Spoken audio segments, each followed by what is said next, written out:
अगर आप Swiggy, Zomato, Blinkit, उबर या फिर ओला जैसे प्लेटफॉर्म के साथ काम करते हैं और भविष्य में पेंशन को लेकर परेशान रहते हैं तो आपके लिए काम की खबर है।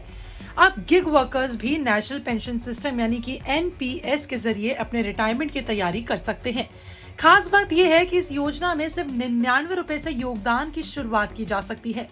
पेंशन फंड नियामक और विकास प्राधिकरण यानी कि पीएफआरडीएफ की ओर से गिग वर्कर्स के लिए एनपीएस के तहत ये सुविधा शुरू की गई है।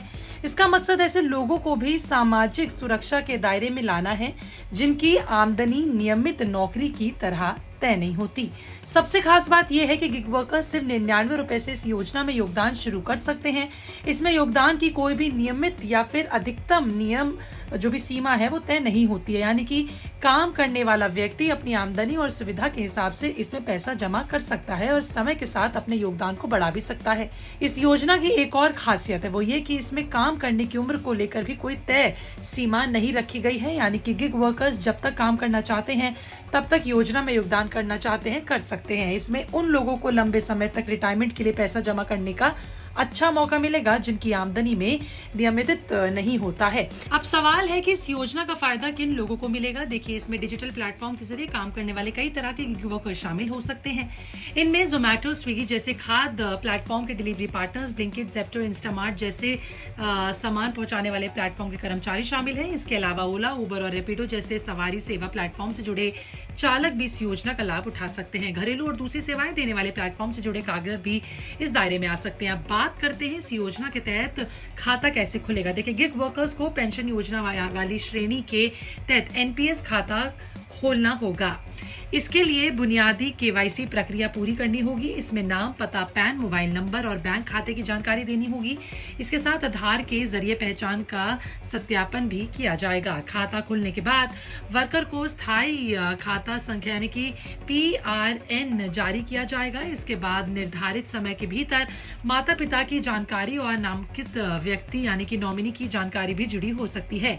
सबसे अहम बात यह कि अगर कोई गिग वर्कर अपना प्लेटफॉर्म या फिर कंपनी बदलना चाहता है तो उसका एनपीएस खाता बंद नहीं होगा। वह अपने मौजूदा खाते को नई सेवा प्रदाता या फिर एग्रीगेटर के साथ जोड़ सकता है, यानी कि नौकरी या फिर प्लेटफॉर्म बदलने के बावजूद रिटायरमेंट की बचत जारी रह सकती है। अब समझिए कि 60 साल की उम्र के बाद इस योजना से क्या मिलेगा। देखिए, एनपीएस में जमा किया गया पैसा अलग अलग निवेश विकल्पों के जरिए लगाया जाता है जिसमें बाजार से जुड़े साधन और सरकारी प्रतिभूतियां शामिल हो सकती हैं। लंबे समय में इससे रिटायरमेंट के लिए एक बड़ा कोष तैयार करने का लक्ष्य होता है। 60 साल की उम्र पूरी होने के बाद नियमों के मुताबिक एक हिस्सा एकमुश्त रकम के रूप में लिया जा सकता है।